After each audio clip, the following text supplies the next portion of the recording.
கண்மலையோடு பேசு. இன்றைக்கி இந்த தலைப்பில் சில காரியங்களை தியானிக்கலாம்.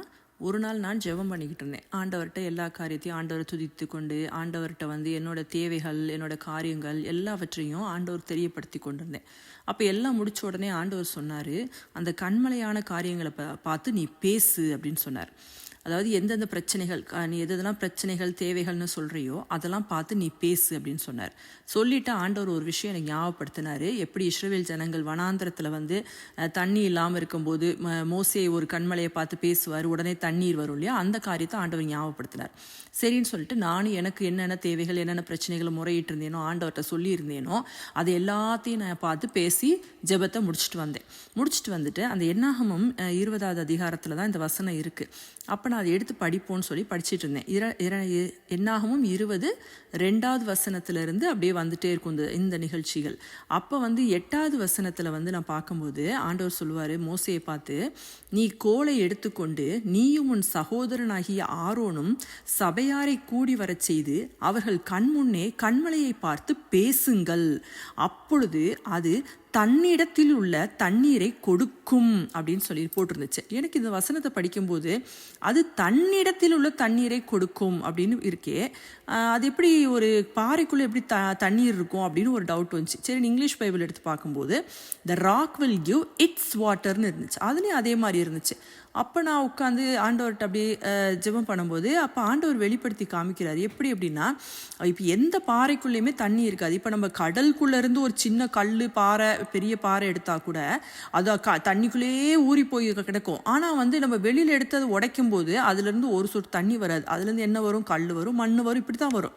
அப்போ எப்படி அதில் தண்ணி இருக்கும்? அதில் தண்ணீர் இருக்கவே வாய்ப்பே கிடையாது இல்லையா? ஆனால் ஆண்டவர் இந்த இடத்துல அந்த கண்மலையை பார்த்து பேசுங்கள், அது தன்னிடத்தில் உள்ள தண்ணீரை கொடுக்கும்னு சொல்கிறார்.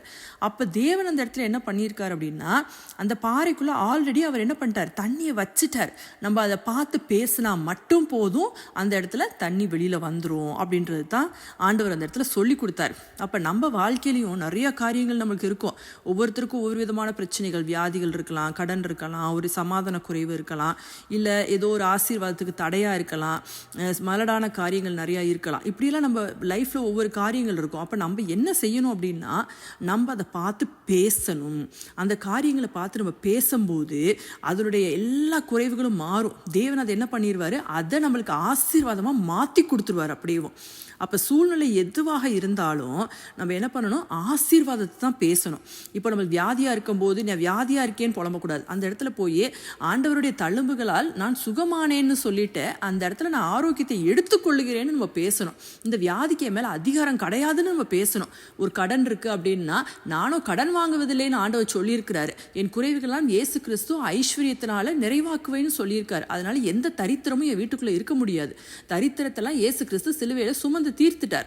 நான் ஐஸ்வர்யவானா இருக்கணுன்றதுக்காக தான் அவர் சுமந்து தீர்த்திருக்கார். அதனால நான் ஐஸ்வர்யவான் அப்படின்னு நம்ம சொல்லிக்கிட்டே இருக்க அந்த கடன் என்ன ஆயிரும்? நம்மளுக்கு மாறிவிடும். நம்ம இந்த இடத்துல தரித்திரம் நீங்கி ஐஸ்வர்யவானா மாறுவோம். அதே மாதிரி தான் சமாதான குறைவு ஏதாவது இருக்கா? என்ன அலங்கத்திற்குள்ள சமாதானம், என்ன அரண்மனைக்குள்ள சுகமம் நிரம்பி இருக்கிறது.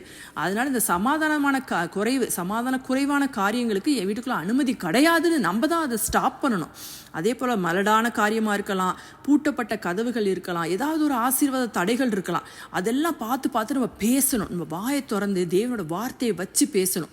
தேவனுடைய வார்த்தையை வச்சு பேசுங்க. அதிகாரத்தோட தேவனோட பிள்ளைகளுக்கு எல்லா இயேசு கிறிஸ்துவின் நாமத்தினால யாரெல்லாம் தேவனை விசுவாசிக்கிறோமோ அவங்க எல்லாருக்கும் அந்த அதிகாரம் இருக்குது. அதனால் நம்ம வாயை திறந்து அந்த காரியங்களை நம்ம பேசணும். ஆசீர்வாதங்களை பேசணும்.